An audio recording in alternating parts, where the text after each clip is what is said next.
Great is a word frequently used by Tony the Tiger and the head football coach of the Rancho Bernardo High School Broncos. Let's be great. The words let's and be usually precede his plea to his team to be great. However, he often uses derivatives of this statement during practice. And it's a got it. It's being great.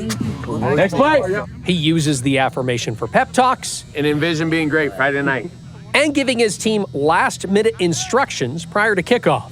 One play at a time. How great can we be together? Every snap, right?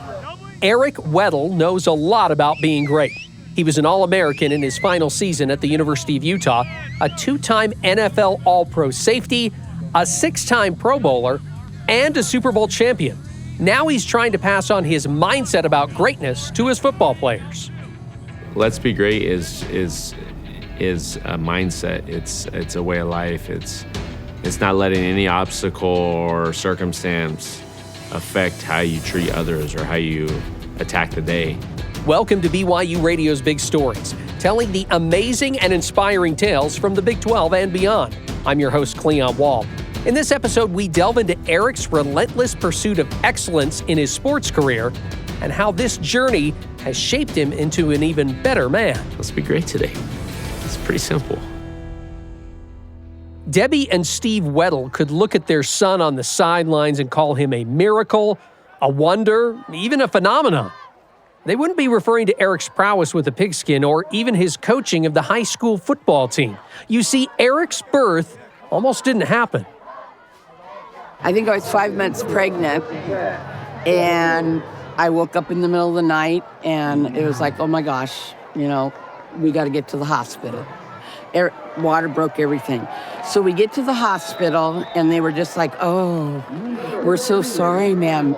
Oh, your baby's heartbeat's so strong, but you're having a miscarriage. And I said, well, then just give me the stuff and let's get it over with, whatever it is they give you to promote the miscarriage. And they said, oh no, we can't do that. So as soon as the nurses would leave, I'd start marching around the room trying to get this thing going. And finally, one of the nurses came in and said, honey, don't listen to those doctors. They're not always right. She said, I had another patient, the same thing happened. Their water sealed up, and they went on to carry that baby full term. I didn't move an inch from that minute on, and I was on bed rest for a month. And then they told me, oh, medically you're fine. You can go back to work and jump around with all those kindergartners. It was a miracle. God said, nope, this baby's not going anywhere. He was born 2 or 3 weeks early, but he was perfectly healthy. But it was just like, wow, God had other plans for him.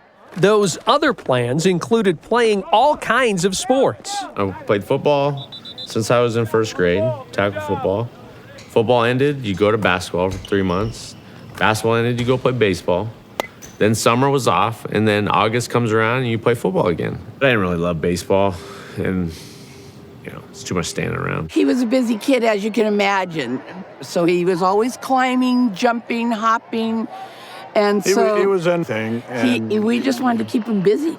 And he was a busy guy, too. He was very athletic. So. And as far as sports, he was good at everything. I was very driven, and I was very focused from an early age. So when people said I couldn't do something, then I'd find a way to get it done. And, holding that type of mindset, attitude, has carried me a long way. While excelling as a 3-sport athlete, Weddle crossed paths with Chanel. I was playing 3 sports. It was I was doing cross country, soccer, and track.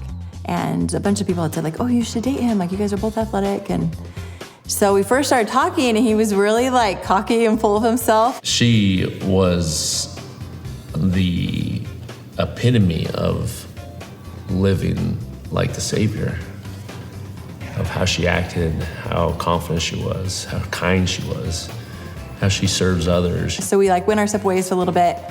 And then the next year, my senior year, we started talking again, and I think he was a little bit more humble. I started to get to know him as a person. I think that's when he first realized, oh, there is more to me than sports. And then that's, of course, when I fell in love with him.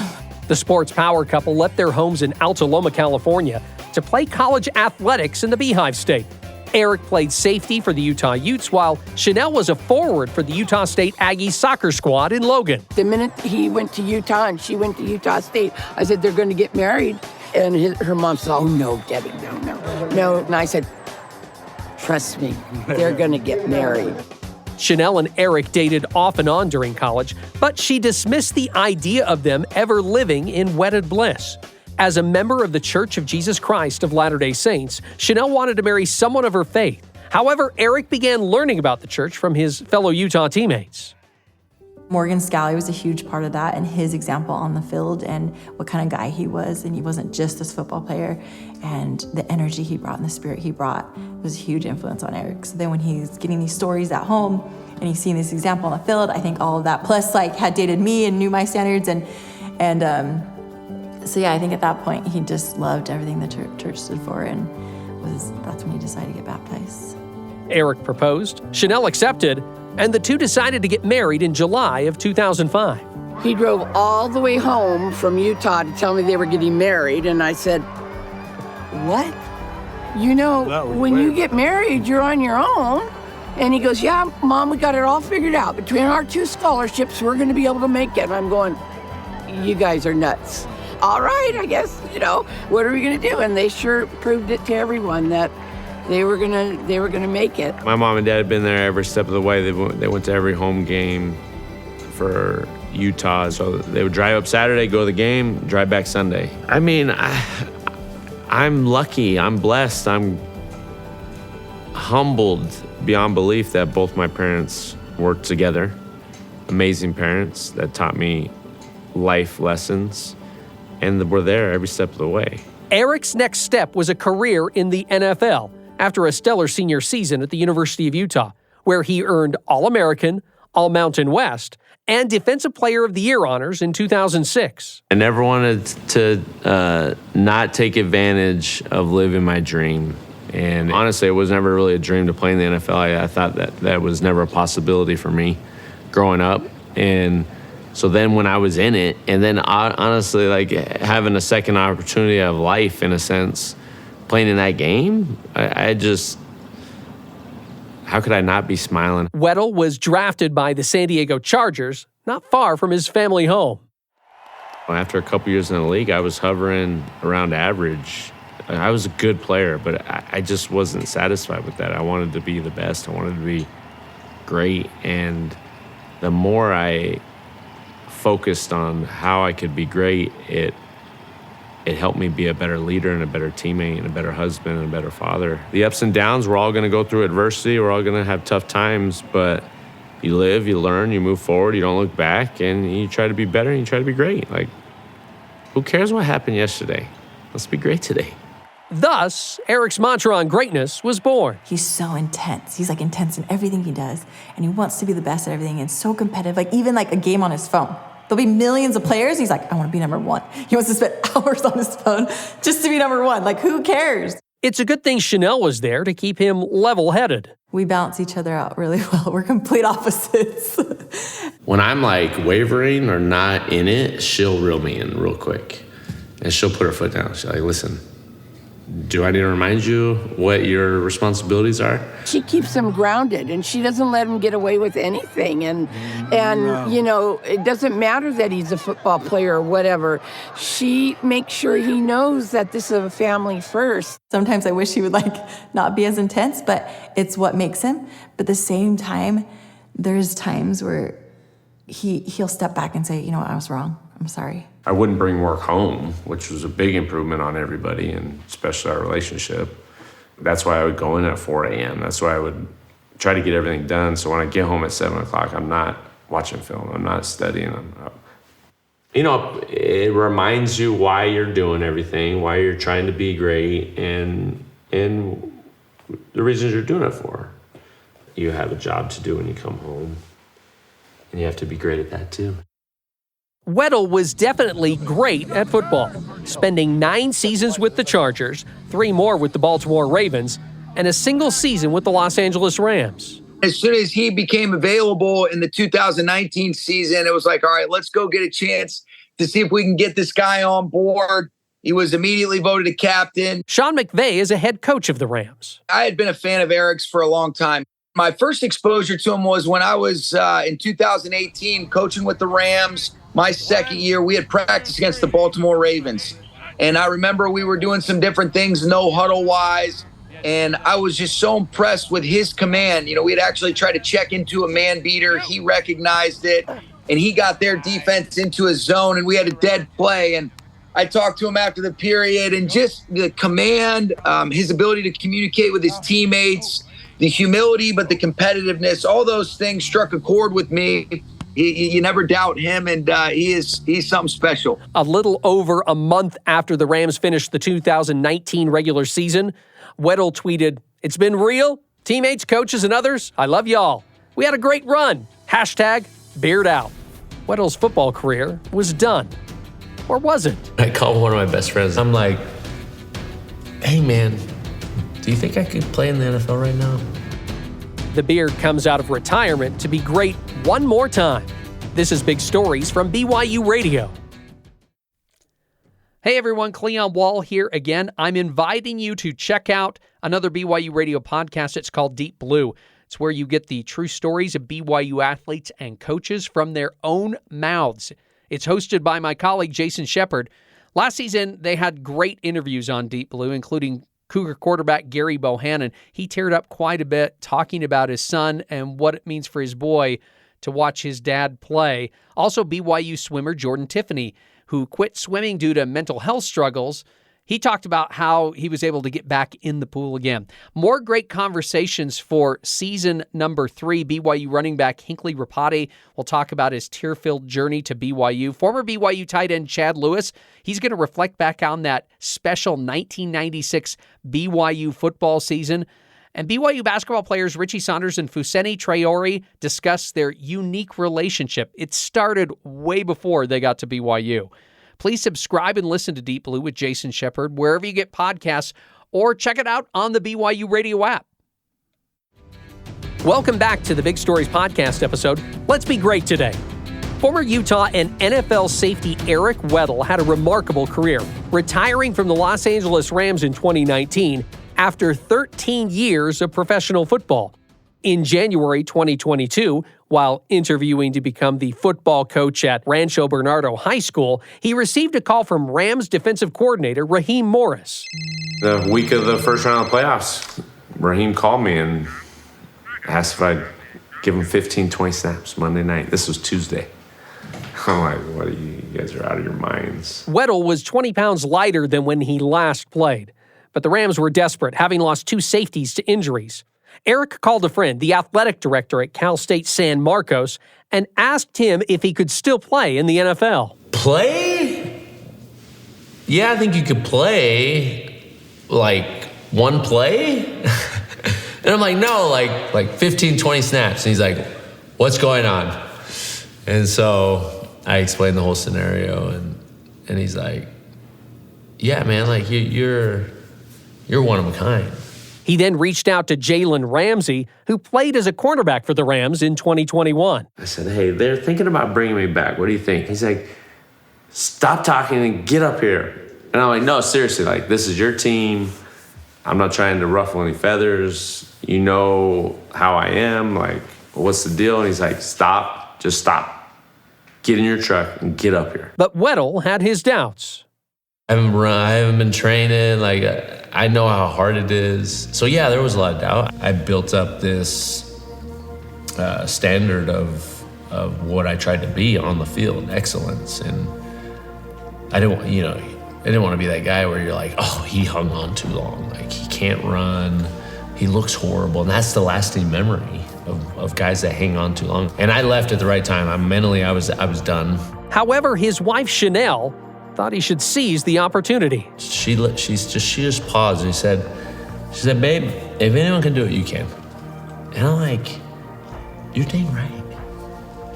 And I'm like, why not? Why not? And she like kind of gave me the confidence to just go for it when she said that, because she knows me better than anybody. Until this moment, Eric had not received any communication from Coach McVay. He didn't want it to be, since our friendship was so close, he didn't want it to be That's the reason why I came back, you know.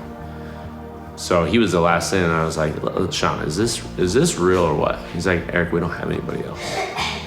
He's like, you'll come in, we'll take care of you, you'll learn the defense, we'll be fine. And I'm like, I think we needed somebody to come in and ignite some positive authenticity, some good juice, and he certainly checked all those boxes for us. One of Weddle's next calls was to his father. He goes, hey, Dad, you'll never guess where I'm going. And I go, where, son? He goes, I'm going up to Rams Park. And immediately I thought, well, I knew the Rams were going into the playoffs, so I thought they needed a defensive coordinator.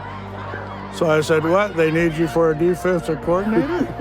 And he goes, no, they want me back. And I go, what? He goes, yeah, you might think I'm crazy, but I go, son, no, this is an omen. There's something about this. If you don't take this opportunity, you'll hate your son. So he goes, yeah, I know. Weddle came off the bench in the first two playoff games, but started in the NFC Championship victory against the San Francisco 49ers and the Super Bowl against the Cincinnati Bengals. In the first quarter of his only Super Bowl appearance, he tore his pectoral muscle. I'm trying to get his attention because I know him well enough, and you can see, like, all right, he was hurt, but he wouldn't make eye contact with me. And I kept asking him, I'm like, hey, are you all right, man? Can you keep going? He's like, look, I don't care what I did to my pec. All right, this is an opportunity. I'm not coming out of this game. We'll strap it up. Quit asking me if I'm okay. And he changed his tackling plan, and he ends up adjusting with a torn pec and plays the rest of the Super Bowl. And, you know, that epitomizes who he is. You know, he's crazy in the best way possible. I still don't believe that it actually happened. Then I feel where I had my ruptured pec, and I go, oh yeah, that happened. But just being a part of it and being etched in immortality. You know, that's why I played. Never once won a championship at any level until I went back and won the Super Bowl, helped win the Super Bowl. I think the truest measurement of performance is consistency. He had such great competitiveness. He had such great mental toughness, physical toughness. But it was a combination of all these things. And I think, you know, the greats always have the indomitable spirit, this mindset and mentality. And he certainly has as strong of a mind as any player that I've been around. And he's as competitive as it gets. He's such a great role model and a great inspiration for young players to mimic and emulate in terms of the humility, the work ethic, and the ability to positively impact your teammates through the good times, and then more importantly, through some of the challenging times. He was always a coach on the field. His ability to understand what all 22 were doing never ceased to amaze me. I've been trying to get him to come coach with us, and he's turned me down on that. Instead, he followed his original plan to coach at Rancho Bernardo High School. It was quite a recruiting accomplishment. Tristan McCoy was the head coach of the Broncos, but was transitioning out of the position. I knew his character, and I knew that he was going to be the right fit. And I think he saw, just being around our program, that we fit his character and his core beliefs and his value system. I told him this when he took over. I said, they're going to be impressed with your Super Bowl ring and the All-Pros for about 5 minutes. And then it's going to be about, what can you do for us, right? Who are you as a person? How are you going to treat me? One of the players Eric has the privilege to coach is his son, Gaige, who plays quarterback and safety for Rancho Bernardo. It used to be like we wouldn't talk for days after practice. This was more like youth football. Brock! And I had to tell him, I'm like, listen, like, where's Brock? I'm here to help you out. If this means you and I don't have a relationship, I'll quit coaching right now. It's not worth it for me. He's like, no, it's like, I want to be great. I think my dad's always good at that, you know, taking accountability and getting better and improving, and that's probably one of the best qualities that I take from him, you know. If right after the game on Saturdays we have film and stuff, and even that night we'll come home and he's like, we need to come to my office, we need to talk about this play. And I'm like, oh gosh, it's not going to be good. When he plays with a little bit of anger, he turns into a really good football. It's like, just play that way out of the game. You don't need to wait for me to get mad at you. He really brings another level to my game and just helps me and makes me a better player. And he's really that challenge for me on the football field.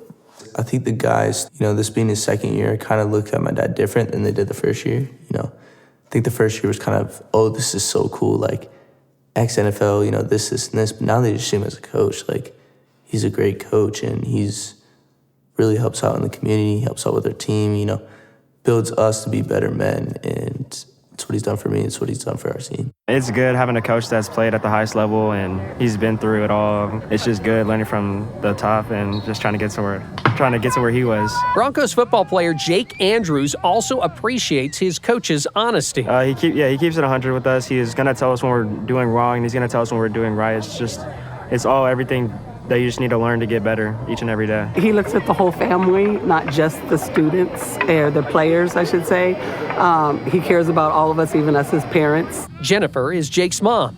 He gave us an opportunity to do a mom night where he came and gave us all the basics of football. It was so you wouldn't be embarrassed that you didn't know anything about football, because there's a lot of parents that don't. We just support our kids and we just want them to be happy. When he gets complaints from the outside or whatever, I'm like, I wish they could just see what this guy does. Here again is Weddle's wife, Chanel. I mean, after the game, he celebrates with the coaches for dinner, and then he's back at it. He's home, he's up till 2 a.m, cutting up film, looking at plays, and then he's up at 6 a.m, ready for the next day for the meeting, and then he stays. I mean, it's just like non-stop. And sometimes I'm like, okay, before you complain, I wish you can just see the energy and the time and the passion. He does want the best for your kid. He wants the best for the team as a whole. And if you could just see all these other factors, and you could just sit down and talk to him, he will have the answer for you. And I promise he's thought about it 10 times over, right? And so, but of course, no one can see all of that. And so sometimes that gets frustrating for me as his spouse, they have no idea what you've been through to make this happen on a Friday night. We hope to transform these young men into men. That's really what our program is all about. And I think Eric has done a great job carrying on that tradition. You try as much as you can to instill in them characteristics to make them successful on and off the field. So when they leave my program in the real world, they're not going to be out of sorts. They'll be ready for those tough conversations. They'll be ready that if they get fired from a job, that they pick themselves up and they go find something else to make it work. The ultimate goal is to build up the next future leaders of our community and great fathers and husbands, because that's what we're lacking in the grand scheme of things. We're lacking great fathers, great husbands, and people that do things the right way.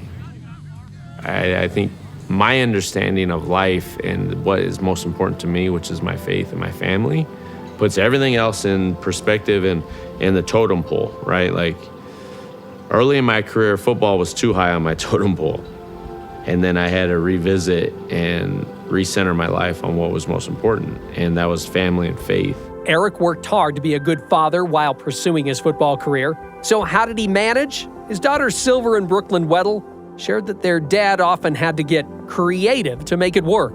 I remember he'd be missing every single one of my birthdays, and I was like, what's the most important day of the year? I was born on that day.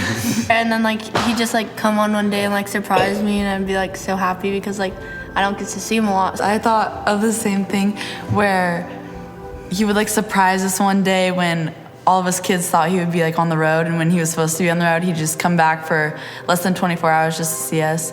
And now he's back. It just proves more to me that family is just so important because we're stronger together. He's an amazing dad and does everything for us to try to make us happy. This is Kamri, the youngest of the Weddle bunch. So when my sister was in 5th grade and then I was in 3rd or something, my dad came and all of Silver's friends came over and surrounded the thing. And my dad was like, guys, get away. I'm trying to have lunch with my daughter. And it was really funny, but also embarrassing. But he would sign things for the kids. Yeah, he signed. Everybody is at the table. Everybody. Oftentimes women and girls get the short end of the stick. And I think as us as men, showing that we support them and care about them more so than ourselves at times is powerful. As far as like having 3 girls, my daughters, I think, see Eric, same thing, like that he's mentally tough and he works hard. And I think Eric tries to like connect with his girls because obviously there's more to life than sports. Obviously I missed out on a lot when I was playing, but now if they ever have an activity or sports, I'm there. And I always yell at their name and I embarrass them. I want them to know that I'm there. When I have my soccer games, he yells at me and says like, "Go, Kamri, go, go, go." And He cheers for you. really loudly. It's not for attention on me, but it's for the times that I wasn't there, that they know that I'm there now. Because I always remember my mom and dad at everything I went to, and it meant a lot because I know some people don't have that. The other day he came straight home from football and drove all the way up to Ramona to make sure someone was there to watch Brooklyn's flag game because I had the youngest. And so, or if I've been with the girls all day, he'll say, "Okay, I'll go put the girls to bed," so he can spend time and ask them about their day or lay with them or whatever it is. So even though he can't relate to them in the football sense and coaching sense, he's still their dad and he still wants to be involved in their lives. It's not easy for him to relate to them and connect with them, but he wants to so bad. He wants to be a great dad, and so he takes time to do that for them. Being a Weddle just means like we're fun, we're crazy, we're busy, but we're also like strong. And we love each other and we try to put others first, and we love God. On 3. 1, 2, 3, Weddle! Go Be Great. That's our family like text string. That's the name of it. Go Be Great. And I think it does just exemplify like always try and be great in everything you do, just like he does. He tries to be a great dad. He tries to be a great husband. He's super competitive in that nature in everything he does. And so it does motivate the rest of us, I think, to try and be the same. As a coach, he does. As a friend, as a son, he's always trying to be great. And so I think we feel that. We feel that energy from him. And we try and emulate it. He's a good example, and he's always stressing, be great in everything you do. And, I take that and try to strive for greatness. It's never perfection. It's always just be great. And I kind of think that relates to time and how much time you put into something, you can really get better and reach that goal of being great. I just think that's how he carry this family, and that's how he carries himself. Let's be great. It's an ideology of pushing for greatness in whatever you're doing, or at least trying. Like, so oftentimes we don't try and put in the effort, and who knows what can happen if you just commit yourself to greatness or trying to get to greatness. It's almost like you're saying, no one's perfect, but I'm gonna try to be perfect. I know I'm not gonna get there, but then let's see what happens as a professional, as an athlete, as in academics, in relationships. Like, it's across all spectrums. Let's be great today. It's pretty simple.